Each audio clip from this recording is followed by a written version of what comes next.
करने का त्याग है। सो भगवान महावीर ने आत्मा का उपदेश दिया है।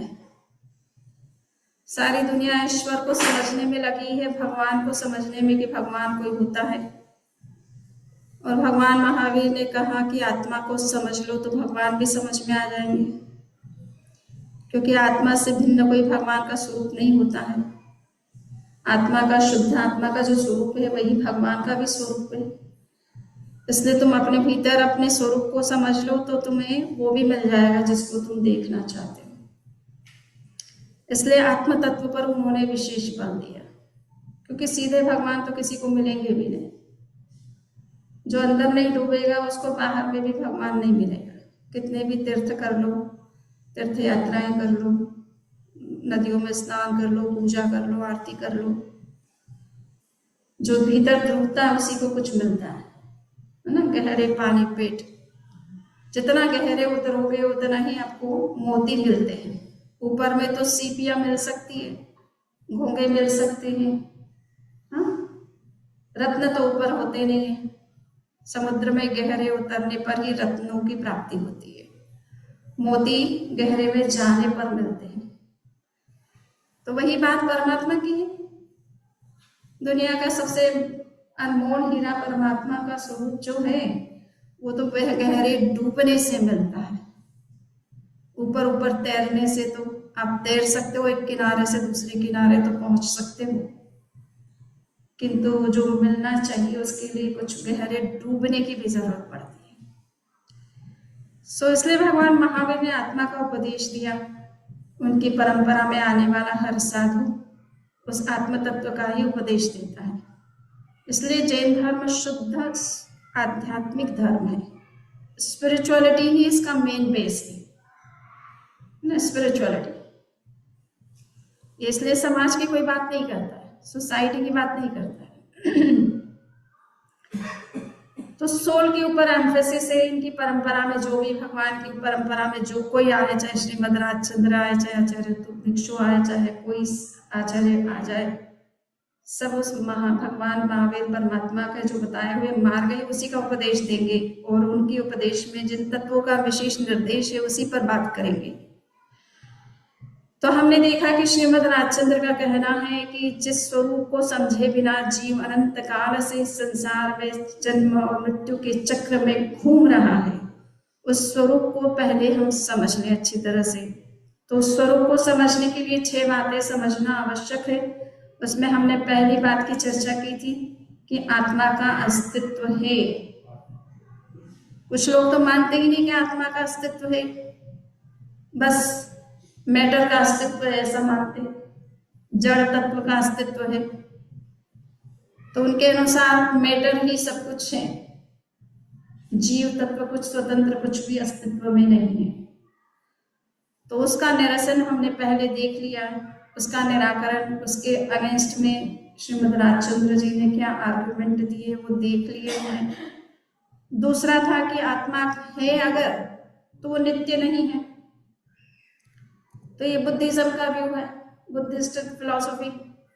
वो मानते कि कोई भी चीज नित्य नहीं है, स्थायी नहीं है। स्थायी सोचने से तुम्हारे अंदर राग द्वेष बढ़ते हैं। स्थायी सोचो ही मत, सबको क्षणिक मानो, अनित्य मानो, बदलता हुआ मानो, अस्थाई मानो, तो तुम्हारा अटैचमेंट होगा नहीं। जन्म है तो मृत्यु भी होगी। अगर आप अटैच हो जाते हो कि नहीं मेरा बच्चा चला गया, हमको नहीं जाना चाहिए, तुमने उसको स्थायी माना, ये तुम्हारी भ्रांति है दिमाग की। वो स्थायी कुछ है नहीं इस संसार में, कब कौन चला जाएगा पता नहीं है। इसलिए उनका ये कहना था कि संसार से विरक्त होना है तो तुम अनित्यता की भावना करो, हर चीज को क्षणिक मानो, अस्थाई मानो। इसलिए तुम्हारा उससे कोई अटैचमेंट नहीं होगा। तुम स्थायी मानते हो इसलिए तुम्हारा अटैचमेंट है और उससे तुम दुखी बनते हो। दुख का एक ही कारण है, अटैचमेंट। अटैचमेंट नहीं तो कोई दुख नहीं। आचार्य तुलसी के पास में जब 1961 में चाइना और भारत का वार हुआ था, 62 में हुआ था, 61 में हुआ था, 62 में। तो जो लोग उधर में चाइना साइड में थे, अपने इंडियंस भी थे, जैन्स भी थे, सपोज उनको वहां अपनी सारी प्रॉपर्टी छोड़ करके भारत लौटना पड़ा। आचार्य तुलसी उस समय दिल्ली में चतुर्मास कर रहे थे संभवतः। लोग वहां आए, उन्होंने अपना दुख सुनाया कि हमारा सब कुछ लूट गया। बहुत दुखी थे, स्वाभाविक है। साधु को कोई फर्क नहीं पड़ता है, गृहस्थ को तो चाहिए पैसा, प्रॉपर्टी, मकान, कहाँ रहे, क्या खाए। तो बड़े दुखी थे। उन्होंने कहा कि गुरुदेव हमारा सब कुछ लूट गया। गुरुदेव ने कहा कि वो बात समझ रहे हम भी, अब इस पॉलिटिकल उथल पुथल होती है तो ये सब कुछ होता ही है। उन्होंने कहा हमारा भी सब कुछ लूट गया। लूट गया नहीं, छूट गया। हा? हमने छोड़ दिया सब कुछ, हम दुखी नहीं है। तुम इच्छा से छोड़ते नहीं हो, अटैच्ड रहते हो, इसलिए दुखी हो। छोड़ तो हमने भी दिया, हमारे पास भी कुछ नहीं, तुम्हारे पास भी कुछ नहीं, हम दोनों बराबर हो गए। बट तुम दुखी हो, हम सुखी हैं। जितना छोड़ा उतना सुख, उतनी शांति, उतना सुकून, कोई स्ट्रेस नहीं हमको। चाहे अमेरिका में रहे, चाहे इंडिया में रहे, जंगल में रहे, चाहे महल में रहे, हम लोगों को कोई स्ट्रेस ही नहीं, क्योंकि हमने कुछ रखा ही नहीं अपने पास में ना परिवार से संबंध रखा, न प्रॉपर्टी से। तो इसलिए सुखी।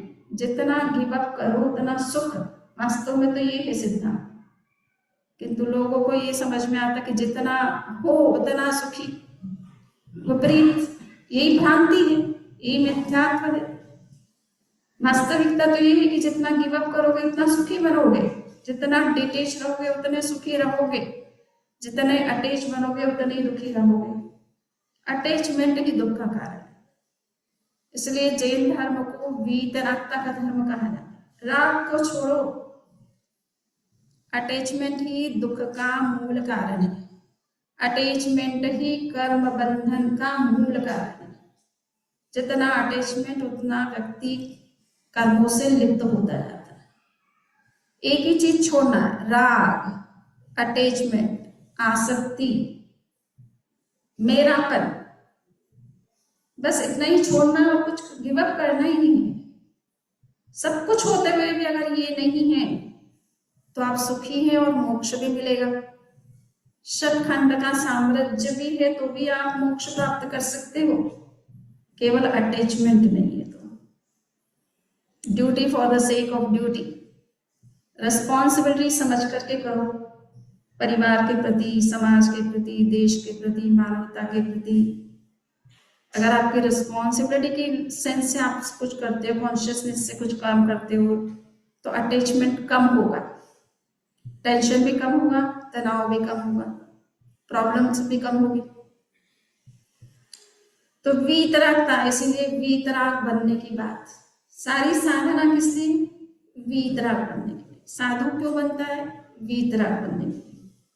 केवल ज्ञान तो अपने आप मिल जाता है, वो बाय प्रोडक्ट है। उसके लिए वैसे एफर्ट कुछ करना नहीं है, राग को मिटाने के लिए केवल करना। सो वीतरागता मूल तत्व है। सो भगवान महावीर ने आत्मा का उपदेश इसीलिए दिया कि ये आपका मूल तत्व, यही धर्म का मूल सार यही है। अपने आप को जानो, नो दाई सेल्फ। बस this is only the message of the religion. इतना विस्तार से 30 साल से सुन रहे हो, बट एक ही बात समझना, नो दाई सेल्फ। 2 ही वर्ड समझने है ना, 2.5 अक्षर प्रेम का पढ़े सो पंडित होए, है ना। जैन धर्म का तो एक ही अक्षर है, वीतरागता, और ज्यादा से ज्यादा 2 ही अक्षर है, नो दाई सेल्फ। ठीक है, इतने में सारा जैन धर्म का सार समाहित है। सो आत्मा को जानने के लिए हमने दूसरा जो तत्व देखा कि आत्मा नित्य है, किंतु बुद्धिज्म मानता है आत्मा अनित्य है, स्थायी नहीं है, बदलती रहती है। आत्मा जैसा स्थायी तत्व आत्मा शब्द ही नहीं है। चलो, उनकी फिलॉसफी में क्या है, अन्नत, अनात्मा शब्द है, अनात्मा, आत्मा नहीं है, कोई स्थायी आत्मा नहीं है। वो चेतना के प्रवाह को आत्मा मानते हैं, फ्लो ऑफ कॉन्शियसनेस, ठीक है, फ्लो ऑफ कॉन्शियसनेस, चेतना के प्रवाह को वो आत्मा, आत्मा शब्द नहीं प्रयोग करते, वो चेतना शब्द प्रयोग करते, consciousness and flow of consciousness, है ना। जो चेतना जिसे विज्ञान कहते हैं, वो उनका शब्द है विज्ञान, कॉन्शियसनेस, इट इज फ्लोइंग। हर चेतना बदल रही है, आपके विचार बदल रहे हैं कि नहीं, हर मोमेंट में आपकी फीलिंग्स बदल रही है, हर मोमेंट में आपकी चेतना बदलती जा रही है। आप कुछ ना कुछ सोचते ही रहते, नया नया नया नया कुछ भी सोच, चाहे पास्ट का सोचो, चाहे फ्यूचर का सोचो, चाहे प्रेजेंट का सोचो, एक भी मोमेंट के लिए आपका दिमाग स्थिर होता नहीं। तो ये चेंज हो रहा है ना, आपकी चेतना निरंतर बदल रही है। It is a like the flow of water of river, है ना। नदी है, नदी का पानी निरंतर बहता रहता है, समुद्र का तो थोड़ा स्थायी रहता है, तालाब का स्थायी रहता है, बट नदी का पानी प्रवाहशील होता है, निरंतर फ्लो करता रहता है। इसलिए उनका ये कहना है, you can not step twice into the same water. आप सेम वाटर के अंदर 2 बार नहीं उतर सकते हो, पर आप तो नदी में 10 बार डुबकी लगा लेते हो, पर उनका कहना है आप तो लगा ही नहीं सकते हो दूसरी बार भी, सेम नदी के अंदर नहीं लगा सकते हो, तो कैसे लगाते हो? सेम नदी के अंदर आप उतरते हो ना, 10 बार उतर जाते हो। तो कहते नहीं, हर फ्लो चेंज हो रहा है, सेकेंड टाइम आप जब उतरे तब फ्लो चेंज हो गया, इसका मतलब नदी चेंज हो गई, it is not the same river. समझ में आ रहा है ना? ये फिलोसॉफिकल माइंड होते हैं। कभी कभी कहा जाता है कि फिलोसोफर को एक बीमारी होती है, उसका नाम है फिलोसोफाइटिस, कि वो सोचते ज्यादा है ज्यादा एनालिसिस करते हैं हर चीज का, बाल के खाल निकालते हैं। बट कभी कभी वो सच भी होता है, सत्य भी होता है, ट्रुथ भी है, क्योंकि भगवान महावीर ने कहा ना, अर्थ पर्याय, पदार्थ निरंतर बदल रहा है। अगर ऐसा नहीं है तो आप बचपन से बूढ़े कैसे हो जाते हो? चेंज क्या आपका ऑल ऑफ सडन होता है क्या आपके अंदर? एवरी मोमेंट में आप में चेंज हो रहा है, you are growing in the age, in each and every moment, इसलिए आप ग्रो कर रहे हो। अच्छा, ये और बोलने लगी, अब इसका क्या करें, कैसे करते हैं मुझे? ओके, चलो सॉरी हो गया। तो ये बात भी सत्य है, सब चीजें फिलोसफराइज नहीं की जा रही है, कि एक्स्ट्रा एनालिसिस नहीं है, ये रियलिटी है कि हर चीज हर मोमेंट में बदलती है। हाँ, आपको नहीं पता चल सकता है कि पहले मोमेंट में और दूसरे मोमेंट में कितना डिफरेंस है, कि वो डिफरेंस इतना स्लाइट होता है, इतना माइन्यूट होता है कि आपकी आंखें उसको डिटेक्ट नहीं कर सकती। आप lower below the range of, आप उसको देख नहीं सकते हो, आपकी आंखों का एक फिक्स रेंज है, उस रेंज में आई हुई चीज को देख सकते हो, उससे बिलो होगी, उससे अप होगी तो भी नहीं देख सकते आप। क्लियर? तो इसलिए पदार्थ बदल रहा है। तो बुद्ध का कहना है कि आत्मा तो है ही नहीं, उनकी फिलोसफी में अनात्मवाद है, ठीक है, परंतु चेतना या विज्ञान को मानते हैं, विज्ञान नाम देते हैं, परंतु उसको भी फ्लो के रूप में मानते हैं, उसको कहते हैं वो संतति, है ना, विज्ञान की संतति, संतति का मतलब flow. Each moment your consciousness is changing, है ना, इसलिए फर्स्ट मोमेंट में आप जो सोचा था वो तो सेकंड में रहा नहीं, आपके दिमाग में कुछ और ही आ गया, नहीं आ गया, so you are totally changed. तो इस रूप में, किंतु जैन धर्म इस बात को कहता है कि दिस इज हाफ ट्रूथ, ये कंप्लीट ट्रुथ नहीं है। ट्रुथ को हमेशा अनेकांत दृष्टि से देखो। बदल रहा है तो कौन बदल रहा है? हाँ, और वो चेतना का फ्लो आप कह रहे हो, तो चेतना अगर नया फॉर्म ले रही है, नया फॉर्म, चेतना तो है ही ना। सोने को आपने बैंगल से रिंग बना दिया तो सोना तो कंटिन्यू कर रहा है ना, फॉर्म चेंज हो रहा है, शेप चेंज हो रहा है, डिजाइन चेंज हो रही है। Clear?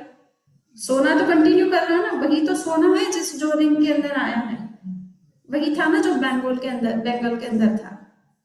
So the basic element never cease to exist. जो भी मूल तत्व होता है उसका अस्तित्व कभी समाप्त होता नहीं है। वो हो जाए तो फिर कैओस हो जाएगा यूनिवर्स। ठीक है? सो मूल का भी नष्ट नहीं होता है। तो इसलिए प्रश्न आता है कि आत्मा नित्य है कि अनित्य है, तो महावीर ने कह दिया वो नित्य भी है और अनित्य भी है। केवल अनित्य कहना हाफ ट्रूथ, कंप्लीट ट्रूथ नित्य और अनित्य है। नित्यानित्य शब्द है, फिलोसफी में कहते हैं नित्यानित्य, नित्य भी है और अनित्य भी है, दोनों साथ में साइमल्टेनियसली है। ये नहीं कि इस मोमेंट में वो नित्य और दूसरे मोमेंट में वो नित्य होती है, ऐसा नहीं, एक ही साथ होता है। ठीक है ना? आप बदल भी रहे हो और आप कंटिन्यू भी कर रहे हो, हर मोमेंट में आप कंटिन्यू कर रहे हो और हर मोमेंट में आप बदल रहे हो, बोथ आर गोइंग साइमल्टेनियसली। तो इसलिए ये कहते हैं कि आत्मा नित्य भी है और अनित्य भी है। तो दूसरा श्रीमद रामचंद्र जी का स्टेटमेंट है ये कि आत्मा नित्य है। ठीक है? थर्ड जो है प्रश्न आता है कि आत्मा कर्मों की करता है। याद रखिएगा, मैं लास्ट में पूछ सकती हूँ छह पद, मैं इसलिए रिपीट करती हूँ बार बार। ठीक है? क्योंकि ये स्वरूप समझना जरूरी है आत्मा का। तो मैं कर्मों की करता हूं, और ये कहने की आवश्यकता उनको क्यों पड़ी? तो वहां पर ये है कि हमारे भारतीय चिंतन में अनेक तरह की विचारधाराएं हैं। उसमें हमने सांख्य दर्शन का विचारधारा देख ली पहली बार, दूसरी बार में बौद्ध विचारधारा को देखा कि वो आत्मा को किस दृष्टि से समझते हैं और कहते हैं। तीसरी विचारधारा ये है कि कर्ता जीव जो है कर्म का कर्ता नहीं है, ऐसा एक दर्शन मानता है जिसका नाम है सांख्य दर्शन। क्या नाम है? सांख्य दर्शन। ये हिंदू परंपरा का सबसे प्राचीनतम मूल दर्शन सांख्य दर्शन है। आचार्य श्री महाप्रज्ञ जी का कहना है कि ये सांख्य दर्शन वैसे ये श्रमण दर्शन है, मूल में तो ये श्रमण परंपरा का दर्शन है, परंतु जैन लोग तो जागे हुए है ही नहीं, ऐसे भी धन कमाने में लगे हुए हैं। उनका दर्शन, उनका संस्कृति पर कौन कब अपना लेबल लगा देता है तो पता नहीं चलता है। तो वो मूल में वो श्रमण परंपरा का दर्शन है, क्योंकि श्रमण ही परंपरा ही जीव तत्व को और जड़ तत्व को, दोनों के अस्तित्व को मानती है। बाकी अन्य सब परंपराएं किसी एक तत्व को ही सृष्टि का मूल समझती है। ठीक है ना? चाहे वो हिंदू परंपरा ही क्यों ना हो, ठीक है, वो भारतीय चिंतन ही क्यों ना हो, परंतु जो भी है, सांख्य दर्शन सबसे प्राचीनतम हिंदू दर्शन के रूप में आज रिकॉग्नाइज किया जाता है। क्लियर? उसके कर्ता थे कपिल, ऋषि कपिल थे। अब उनका ये कहना है कि सृष्टि में दो मूल तत्व है, जीव तत्व और जड़ तत्व। ठीक है? ये जितना मटेरियल वर्ल्ड आपको दिख रहा है सारा जड़ तत्व है, और आप और हम सब जीव तत्व है। ठीक है? तो वो कहते सृष्टि में दो मूल तत्व है, और जो कर्म का बंधन जो हो रहा है वो कोई जीव नहीं कर रहा है, वो जड़ तत्व के द्वारा हो रहा है। इसलिए वो सारा क्रेडिट जो है ना प्रकृति को देते हैं। उनका शब्द है प्रकृति, मैटर, प्रीमोर्डियल मैटर जिसे कहा जाता है, ओरिजिनल जो मैटर का कंसेप्ट जिसको अपन कहते हैं परमाणु के रूप में। ठीक है? मटेरियल जो एटम्स होते हैं वो प्रीमोर्डियल मैटर कहलाता है। ओरिजिनल फॉर्म में मैटर जो कंसीडर किया जाता है उसको साइंस की फिलोसॉफी की भाषा में प्रकृति कहा जाता है। तो उनका ये कहना है कि ये सारा कर्मों का जो बंधन चल रहा है ना, हम कहते कर्म बंध रहे, फिलोसॉफी हिंदुइज्म भी कर्म सिद्धांत मानता है, बुद्धिज्म भी मानता है ना। चाहे आत्मा स्थायी नहीं है तो भी कर्म का बंधन हो रहा है, कर्म का फल मिल रहा है। किसको मिल रहा है भाई? भाई अगर वो स्थायी नहीं है तो कर्म का फल भोग कौन रहा है? प्रश्न ये आता है ना। तुम अगर स्थायी नहीं तो कर्म बंधा कैसे? किसको बंधा और किसने भोगा? तो ऐसे कई प्रश्न आते हैं फिलोसॉफी के फील्ड में, बड़े आर्गुमेंट होते हैं जबरदस्त। ठीक है, कर्म तो बांधा बिरल भाई ने और भोगा देवांग भाई ने, ऐसा कैसे माने? इसको माने? अगर तुम टोटली चेंज हो गए, उसका मतलब पहले विरल भाई थे और अब देवांग भाई बन गए, तो कर्म तो बांधा विरल भाई ने और भोगा देवांग भाई ने, तो ये तो बिल्कुल इलॉजिकल इम्प्रैक्टिकल बात है। ठीक है, सो जैनिज्म इसलिए कहता है कि no, the same soul is going to the next state, next form of life. Sorry क्या, थोड़ा कभी कभी ज्यादा इस एनिमेशन कर देते हैं ना तो भी गड़बड़ है। तो कर्म जीव का, सांख्य दर्शन का ये मानना है कि कर्म का बंधन जो है वो जीव नहीं कर रहा है, वो हमारे अपने कर्म ही कर्म का बंधन करते हैं। कर्म ही से कर्म का बंधन हो रहा है।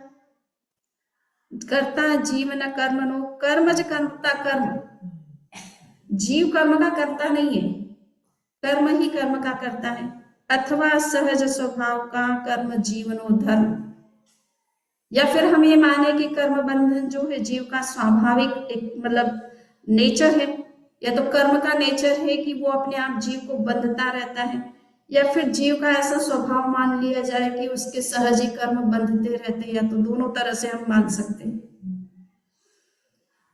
तो अब प्रश्न ये आता है कि जीव ने कर्म नहीं किया तो कर्म कर्म को कैसे बांध सकता है ना। कोई स्टोन का पीस है जिसमें लाइफ नहीं है, वो अपने आप किसी बाहर की चीज को अपने तरफ कैसे अट्रैक्ट करेगा, और क्यों करेगा? उसको क्या इंटेंशन है? कर्म का बंधन हमारे मन वचन कर्म से होता है। ठीक है, हमारे अंदर कोई राग होता, द्वेष होता, या हम कोई एक्शन करते हैं तो उससे कर्म के बंधन होते हैं।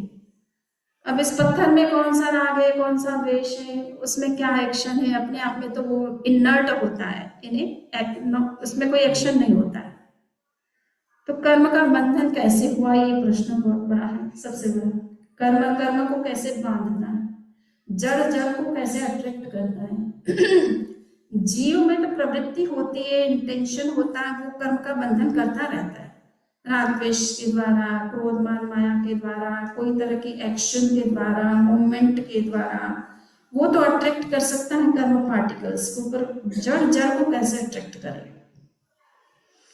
तो ये सबसे बड़ी बात है कि चूंकि सांख्य दर्शन ऐसा मानता है कि जीव न्यूट्रल है, आत्मा न्यूट्रल है, पेसिव है, निष्क्रिय है, कोई एक्शन नहीं है उसके अंदर, है ना। जैसे सिद्धात्मा में कोई एक्शन नहीं है, ये जीव का मूल स्वरूप है जिसमें कोई एक्शन होता ही नहीं। शुद्ध रूप में आत्मा कोई एक्शन नहीं करती, इसलिए जो लोग भी ईश्वर को मानते हैं वो साथ में इस बात को जरूर मानते हैं कि ईश्वर अकर्ता है, कुछ करता नहीं है ना। जो इनकारनेशन की थियरी मानते वो मानते करता, बाकी मूल में नहीं। तो उसमें एक्शन नहीं है, जैसे सिद्धों में एक्शन नहीं है, शुद्ध आत्मा में कोई एक्शन नहीं होता है, तो इसलिए जीव को उसी रूप में क्यों न माना जाए? सांख्य का कहना, जीव का तो वही मूल स्वरूप है, वो कुछ नहीं करता है, कर्म कर्म को आकर्षित करता है। कर्म का बंधन कब तक होता है? जब तक जीव कर्मों से बंधा हुआ। ठीक है, कर्म से मुक्त होने के बाद कर्म का बंधन होता है। जीव तो तब भी है, जीव अब भी है, फर्क कहां पड़ रहा है? एक कर्मों से बंधे हुए हैं और एक कर्मों से मुक्त है। तो अंत में निष्कर्ष क्या निकलता है सांख्य का कि भाई इसका मतलब है कि कर्म ही कर्म का कारण है। ठीक है, कर्म ही कर्म का कारण है। वर्तमान की जो अपनी एक जैन विचारधारा अस्तित्व में आई है उसका नाम है कांची स्वामी की परंपरा। अब उनका भी यही मानना है कि आत्मा एकदम शुद्ध है, उसको कर्म का बंधन होता ही नहीं है। आप अगर ऐसा मानते हैं तो ये आपका मिथ्यात्व है, हाँ?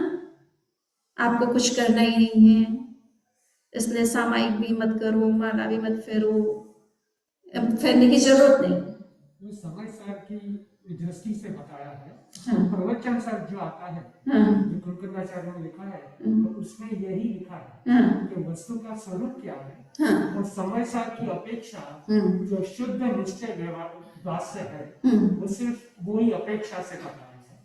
हाँ, पर क्या है कि कहने में जब आप बात को इतना ज्यादा उसी को एम्फसाइज करते हो तो आम पब्लिक जो है भ्रमित होती है, उससे इल्यूजन, उसको भ्रांति हो जाती है कि सामायिक की कोई आवश्यकता नहीं है। नो, ये शुद्ध निश्चय का मतलब है कि जब आत्मा शुद्ध हो जाती है, यानी सिद्धावस्था में पहुंच जाती है, तब उसका ये स्वरूप है। अभी आप तो सिद्ध हो नहीं, आपको तो एफर्ट करना पड़ेगा। नहीं, आप सामायिक संवर त्याग पचकान कुछ नहीं करोगे तो सिद्धि मिलेगी कहां से? कर्म के बंधन निरंतर चालू रहेंगे ना आपके।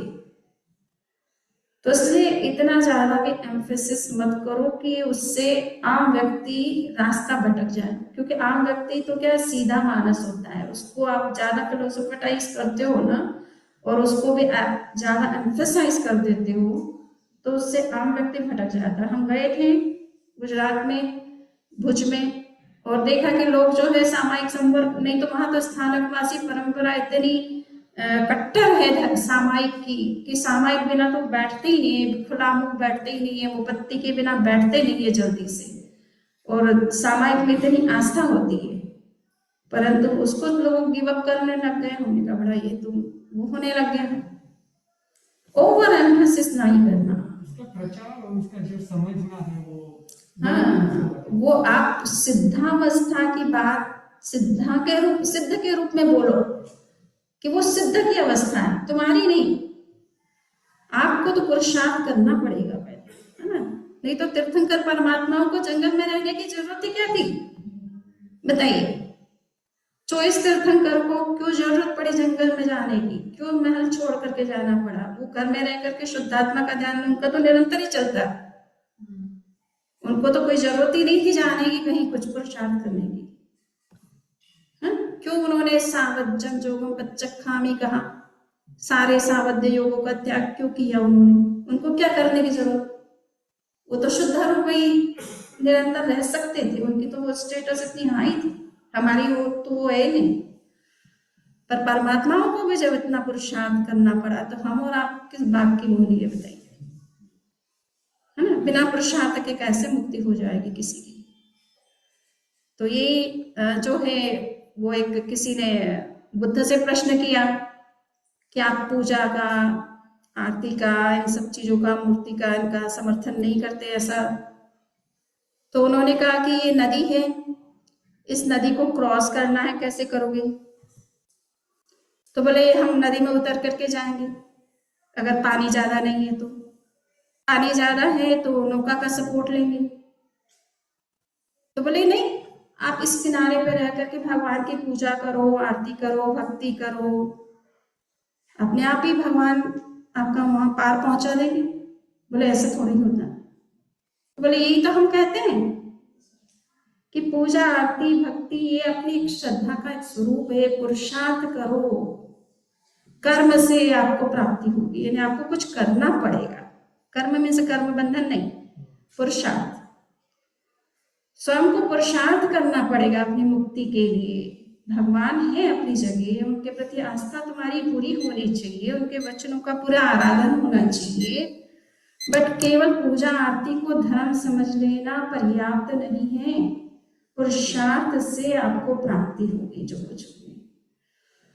सो ये कर्ता जीव, तो यहाँ पर जो है सांख्य का कहना है कि भाई कर्ता जीव स्वयं कर्म का बंधन नहीं करता है, क्योंकि वो तो शुद्ध रूप है, वो तो शुद्ध चेतना का नाम है जीव, शुद्ध चेतना का। उस चेतना से कर्म के बंधन की संभावना ही नहीं है, जैसे सिद्धात्माओं को नहीं हो रहा है। तो हम भी तो वही हैं भीतर में पोटेंशियली, हाँ, potentially you are the same, but not actually, है ना। ये वर्चुअली हो सकता है, एक्चुअली नहीं है ना। You are virtually but not actually. आप अभी वो स्टेट में नहीं है, आपको पुरुषार्थ करने की जरूरत है, इसलिए मिसगाइड नहीं होना चाहिए। हम शुद्धात्मा का विवेचन करते करते ये ना भूल जाएं कि ग्राउंड रियलिटी हमारी क्या है, हम किस ग्राउंड में खड़े हैं। हम सिद्धात्मा के स्टेट में नहीं है, वो शुद्धात्मा का स्वरूप है, मूल तत्व का स्वरूप है, किंतु आप वो मूल रूप में अभी है नहीं, इसलिए आपको मूल रूप की प्राप्ति के लिए पुरुषार्थ की आवश्यकता भी है। तो और यहाँ पे कहा कि ये हम दो चीजें हैं कि जीव कर्म का करता नहीं और कर्म कर्म का करता है। तो प्रश्न आता है कि अचेतन जड़ अपने आप कर्म का बंधन क्यों करेगा? उसमें कोई विचार नहीं है, कोई भावना नहीं है, कोई क्रोध नहीं है, राग नहीं है, द्वेष नहीं है, क्यों करेगा? तो इसलिए बात समझ में नहीं आती।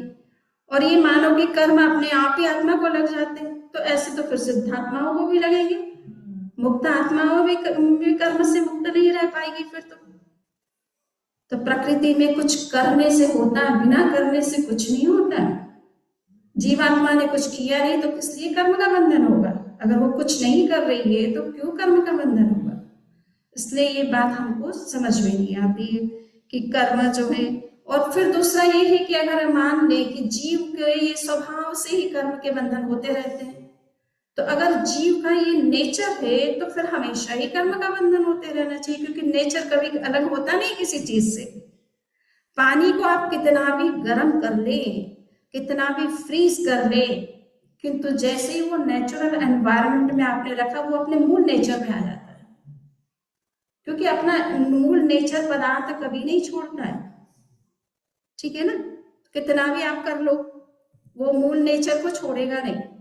तो इसलिए अगर हम ये मान लेते हैं कि जीव स्वयं अपने कर्मों का बंधन करता रहता है, तो क्यों करता है? अभी बिना कारण के क्यों करेगा?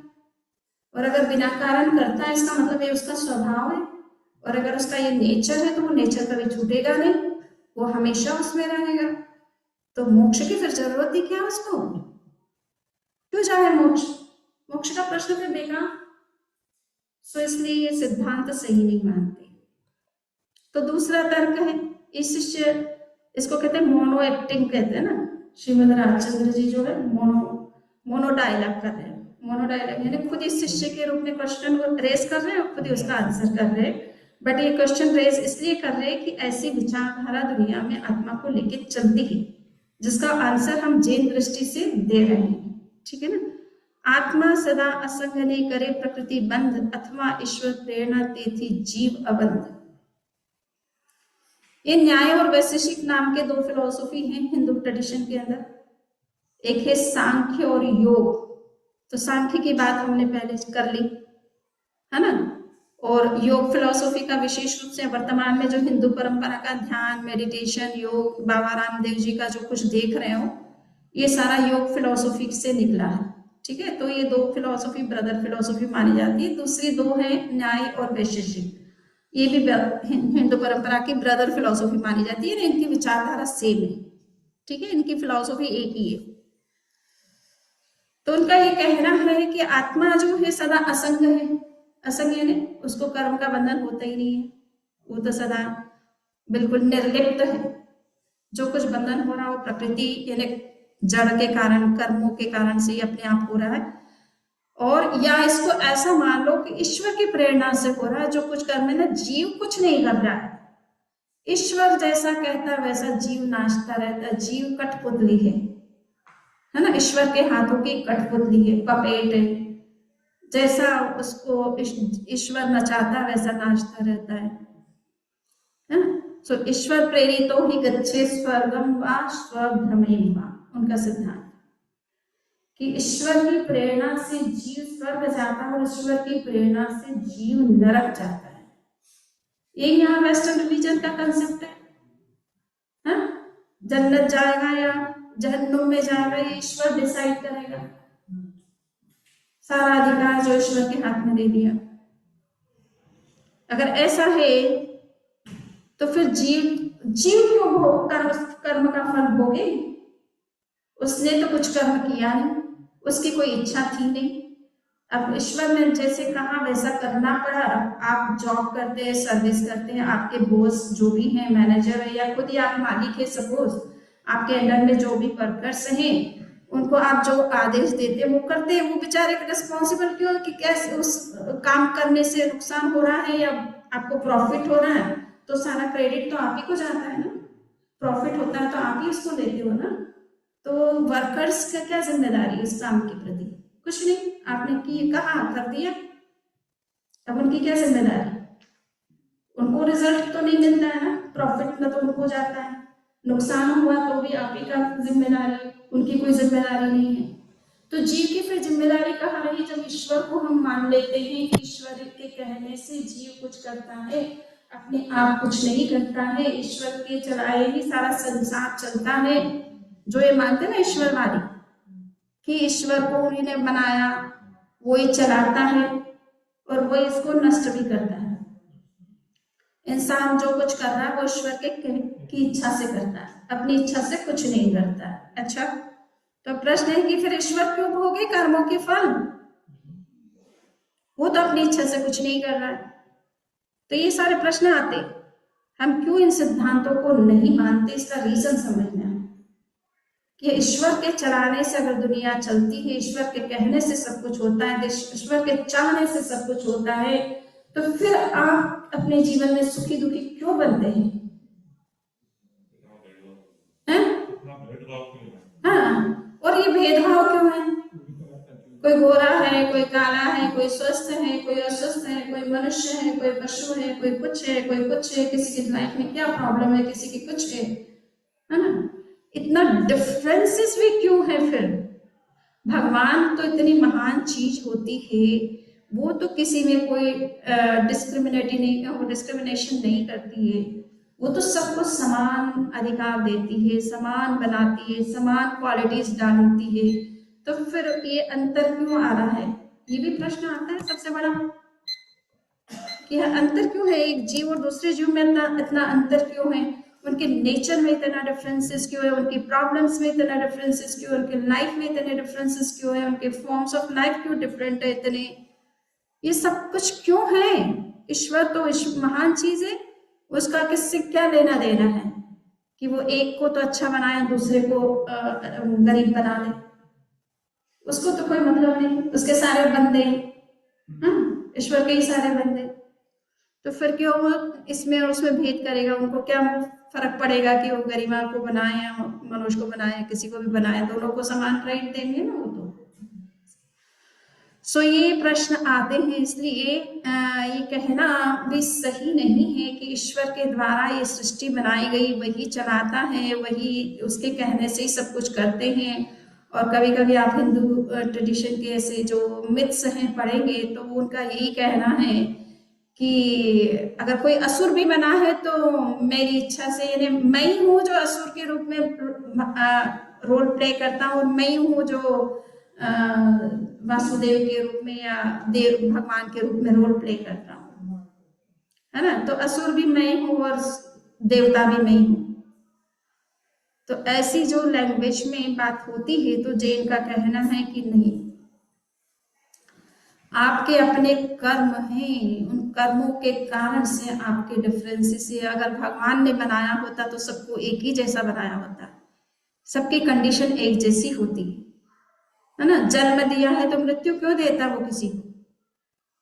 भगवान तो जन्म देते हैं, तो मृत्यु क्यों दे सकते? वो अपने बंदों को सुखी दुखी क्यों देखेंगे?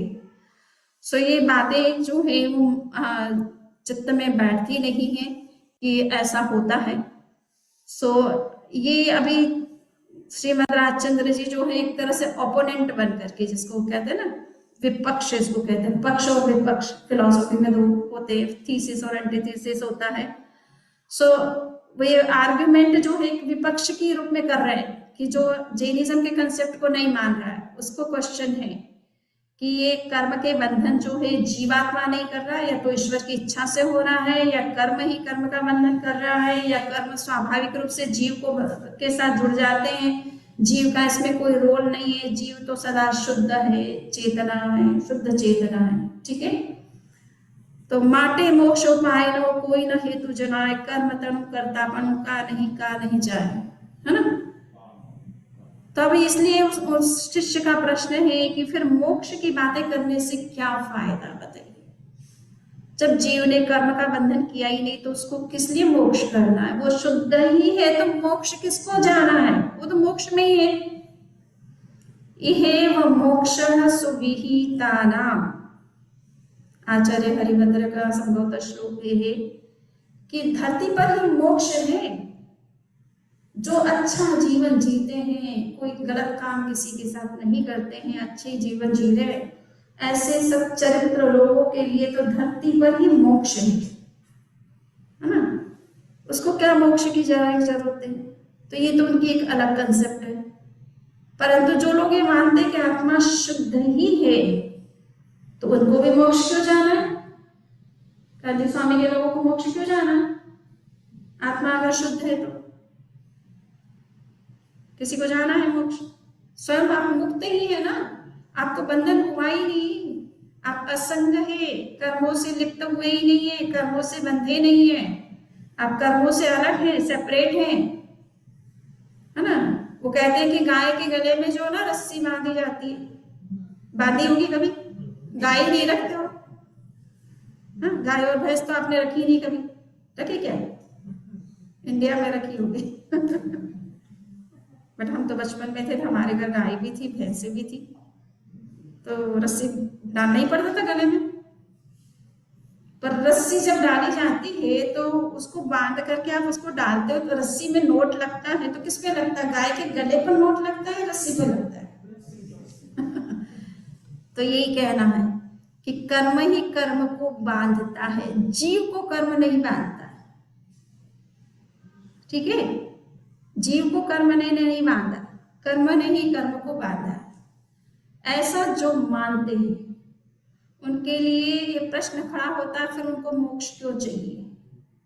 कर्म ने अगर जीव को नहीं बांधा है, कर्म ने कर्म को ही बांधा है, तो किसको मुक्त होना है? तो मुक्त ही होना। तुम्हारे तो कर्म लगे ही नहीं, रस्सी की गांठ तो तुम्हारे गले पे लगी ही नहीं, वो तो रस्सी पर लगी थी, तुम्हारे पर नहीं, इसलिए तुम्हें क्यों चाहिए मोक्ष? फालतू है प्रश्न मोक्ष का, ऐसा ओपोनेंट का कहना, श्रीमद रामचंद्र का नहीं। तो कोई ना हेतु जनायत कर्म तरु कर्तापणु का नहीं जाए। अगर हम कर्म को कर्म का स्वभाव मान, कर्म बंधन को कर्म का स्वभाव मान ले या जीव का स्वभाव मान ले तो फिर तो वो तो कभी जाएगा ही नहीं, वो तो हमेशा वर्क करेगा, क्योंकि ये यूनिवर्सल प्रिंसिपल है। हर पदार्थ अपने नेचर के अनुसार क्रिया करता रहता है, उसका नेचर जो है वो तो चलता ही रहेगा हमेशा अनंत काल तक। हमारा स्वभाव क्या है? चेतना उपयोग जीवो लक्षणों, उपयोग जीवो लक्षणों। जीव का कार्य क्या है? निरंतर जानते रहना। इसलिए आपके मन में नॉलेज की क्यूरियोसिटी रहती है। आप तो सब क्वालिफाइड लोग हैं, यहाँ की यूनिवर्सिटी ऑक्सफोर्ड में पता नहीं कैम्ब्रिज कहाँ से पढ़ करके आए होंगे आप सभी, है ना, सबके पास डिग्री है, फिर भी आपको जानने की जरूरत क्यों पड़ रही है? क्योंकि ये आपका स्वभाव है, आत्मा का स्वभाव है। चाहे वो किसी भी उम्र में हो, जब तक उसको केवल ज्ञान प्राप्त नहीं होगा तब तक वो निरंतर जानने का काम करती रहेगी, परंतु केवल ज्ञान होने के बाद भी वो जानती ही रहेगी। उपयोग स्वभाव जीव का कभी छूटता नहीं है, ये आपका स्वभाव है। नोइंग स्टेट आपकी हमेशा बनी रहेगी। तो मोक्षावस्था में भी जीव की उपयोग अवस्था चलती रहती है, वो निरंतर उसके ज्ञान में चीजें आती रहती है, परंतु उसको कुछ प्रयास नहीं करना है। मिरर लाइक हो जाती है आपकी आत्मा, केवल ज्ञान में आत्मा कैसी हो जाती है? मिरर की तरह हो जाती है, मिरर लाइक। कांच के सामने जो भी चीजें पड़ी हैं वो अपने आप रिफ्लेक्ट होती हैं। कांच को एफर्ट नहीं करना है कि यहाँ मेट पर योगा मैट पड़े, कि यहाँ पर मूर्ति जी हैं, यहाँ पर लोग बैठे हैं, कांच यहाँ लगा दो, वो अपने आप आपको सब कोई दिखा देगा जो कोई उसके सामने है। परंतु उसके लिए कांच को एफर्ट करना पड़ता है? नहीं। ऐसे ही केवल ज्ञान में आत्मा मिरर लाइक हो जाती है, इतनी शुद्ध हो जाती है, ट्रांसपेरेंट हो जाती है कि सारा वर्ल्ड ही रिफ्लेक्ट करता रहता है उसमें। जिस तरफ घूमे उसको तो सब कुछ दिखता है, उसको एफर्ट नहीं करना है। हमारे ज्ञान अवर्णी कर्म का बंध है, इसलिए हमें एफर्ट करना है। हम पुरुषार्थ जितना करेंगे उतना उतना कर्म घिसता चला जाएगा और ज्ञान आपको होता चला जाएगा। किंतु अगर आप वैसा पुरुषार्थ करना छोड़ देंगे तो आवरण हटेगा नहीं जल्दी से, अज्ञान बना रहेगा जीव को। इसलिए पुरुषार्थ करना जरूरी, जानना जरूरी। तो नोइंग इज द स्टेट, उपयोग जीव का लक्षण है, मूल स्वरूप है, उसकी मूल क्रिया है, उसका मूल फंक्शन है ना। इसको कहते हैं अर्थ क्रिया फिलोसफी की भाषा में। अर्थ क्रिया, पदार्थ की अपनी क्रिया होती है, अपना उसका अपना फंक्शन होता है, उसके कारण से उसकी यूटिलिटी है। अगर वो फंक्शन करना बंद कर दे तो उसका अस्तित्व खतरे में पड़ जाता है। अगर पानी आपको प्यास बुझाना छोड़ दे तो आप पानी की वैल्यू करेंगे? नहीं। जीव अगर जानना छोड़ दे तो जीव की वैल्यू करेगा कोई? जीव का अस्तित्व किस लिए है कि वो ज्ञानवान है, वो चेतनावान है, उसके अंदर निरंतर नॉलेज, नए नॉलेज को क्रिएट करने की क्षमता है। तो इसलिए जीव का अस्तित्व बना रहता है, जीव का मूल्य है सृष्टि के अंदर, उसका स्वतंत्र अस्तित्व इसके कारण बना हुआ है। तो इसलिए उसकी मूल क्रिया कभी समाप्त नहीं होती है। तो इसके साथ ही हम आज इतना ही कि क्वेश्चन है कि हम आत्मा को कर्म का कर्ता माने या ना माने। तो नहीं मानने के कारण बता दिए ऑपोजिट पार्टी ने कि ये कारण है, इसलिए हम आत्मा को कर्म का कर्ता नहीं मानते हैं। परंतु हमें जैन दृष्टि से देखना है कि ये सिद्धांत हमको मान्य है कि नहीं, और उसके लिए क्या हमारे पास आर्गुमेंट है, हम कैसे इस चीज को अपोज करेंगे और उसका आंसर करेंगे और अपनी फिलॉसफी को प्रॉपरली समझेंगे। ठीक है, तो इसी के साथ आज का ये कार्यक्रम प्रोग्राम संपन्न करते हैं। कुछ सूचना है? हाँ। हमने ये कहा है कि 30th कैंप है, कहना चाहिए कि 30th कैंप अपने आप में एक बड़ी उपलब्धि है कि ऑरलैंडो सेंटर के 30 इयर्स से फैमिली कैंप, एनुअल कैंप चल रहे हैं और 150 फैमिलीज तो हमेशा ऑलमोस्ट पार्टिसिपेट करती है। किंतु अब ये 30th कैंप है तो यही नंबर रहना है क्या? मैंने कहा 30 के आगे बस एक 0 और लगा दीजिए और कुछ नहीं, एक 0। तो सारे कम से कम हमारे ऑरलैंडो की जितनी फैमिलीज हैं जो लोकल में अवेलेबल हैं, कोई किसी का पहले से कोई बुकिंग नहीं है इंडिया जाने की या कहीं जाने की, उस डेट पर एटलीस्ट हमारी ये ऑरलैंडो के सारे फैमिलीज तो कम से कम पार्टिसिपेट करनी चाहिए, है ना। ये नहीं कि शनिवार की शाम को कल्चरल प्रोग्राम में आए, मुंह दिखाई, हमारे को ये शादी थोड़ी करना है जो मुंह दिखाई। तो ये मुंह दिखाई के लिए नहीं है, बट हमको 3 डेज वहां पर, 3 डेज का मतलब 2 डेज रहना है ना, 2 डेज रहना है। फ्राइडे शाम को आना है, संडे दोपहर जाना है। 2 दिन की शादी तो आप अटेंड कर ही सकते हो, नहीं? सो एटलीस्ट हम चाहते हैं कि लोकल जो हमारी जैन कम्युनिटी है, चाहे जो यहाँ से जुड़े हुए हैं, चाहे उस टेम्पल से जुड़े हुए हैं, हर जैन फैमिली को एटलीस्ट 30th कैंप में पार्टिसिपेट करना है। सो मैं सोचती हूँ कि मेरी रिक्वेस्ट आप सभी थोड़ा कंसीडर करेंगे और रजिस्ट्रेशन करवाएंगे। 2 डेज के लिए आना है तो अच्छा है। ये कर्म सिद्धांत की बात है, कर्म को आत्मा कर्मों का करता है, इसको समझना है डीपली हमको। और 8 समझी जी का आपको लगभग योग मिलना है। ये ऑरलैंडो का लक है, और जगह 8 समझी जी कभी जाते नहीं जल्दी से, ये ऑरलैंडो का ही लकी ये सेंटर है ना। कोई समझी जी नहीं जाते हैं, आपके ऑरलैंडो में जरूर पूरे सभी जहां से भी होते सब आने के तैयार रहते हैं। तो आप उनका भी थोड़ा, उनको भी उत्साह बढ़ाइए कि आप आए हैं हमारे लिए, तो हम भी अपने आपके लिए गांव में तो आ सकते हो ना, दर्शन कर सकते हो, उनकी सेवा कर सकते हो, उनको सुन सकते हो। सो प्लीज सभी को बुकिंग करवाना है। कोई भी फैमिली अगर बुकिंग नहीं करवा रही है तो थोड़ा सा हमको भी पता चले कि वो उनका क्या रीजन है, ठीक है।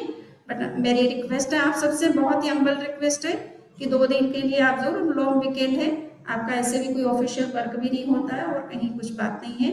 सो प्लीज आप जरूर बुक करें एंड 38,300 नंबर होने चाहिए। तो कम से कम हम लोगों से कहें, देखो 150 फैमिलीज तो हमारे ऑरलैंडो की है, 150 बाहर से आ जाए। सो 30 तब होना चाहिए और कोई अफसोस ना रहना चाहिए।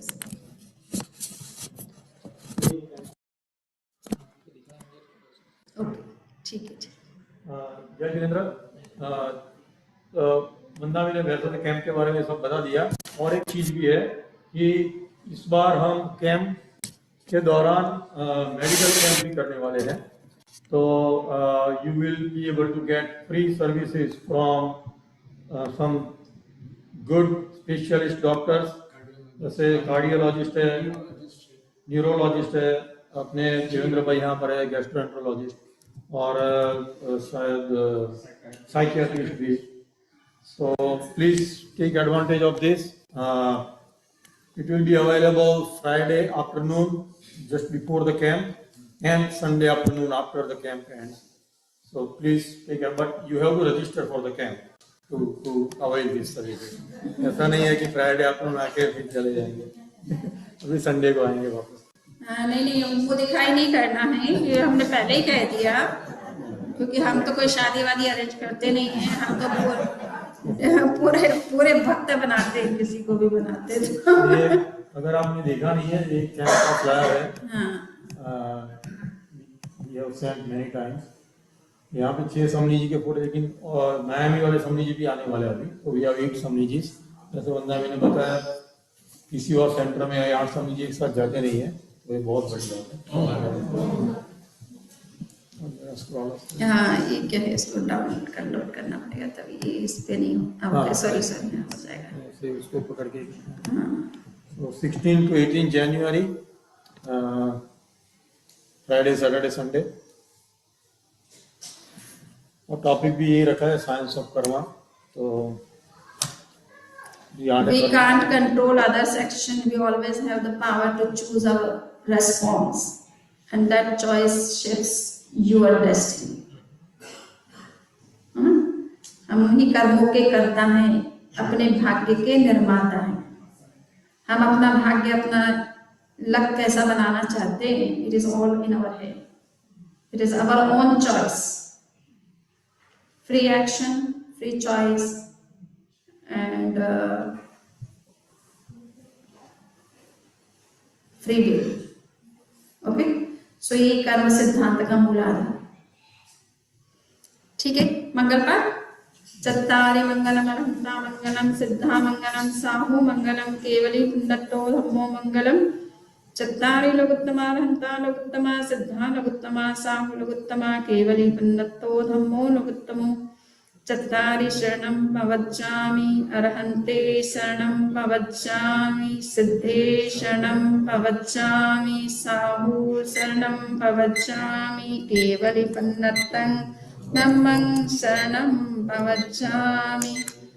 धम्मो मंगलमुक्तिष्ठम् अहिंसा संयमो तमो देवावितं नमन्सन्ति यस्य धम्मे प्रयामणो चैत्तामारहं वासं चक्रवर्ती महिष्ठियो संति संति करे लोए तत्तो गई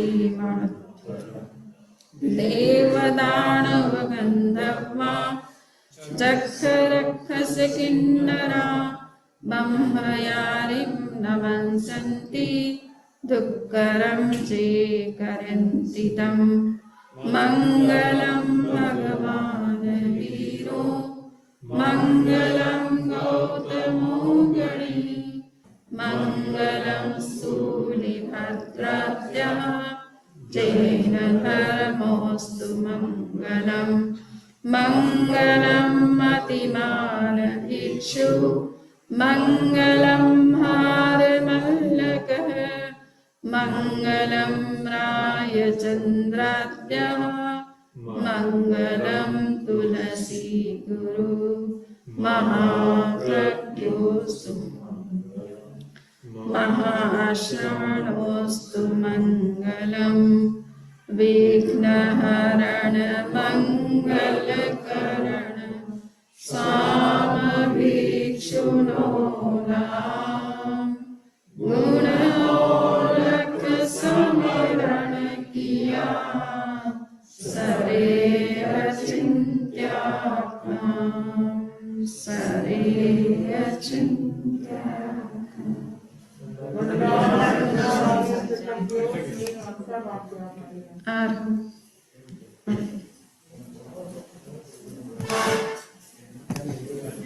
ओके प्रकाश जी, मधु जी, ओम। अच्छा ठीक है।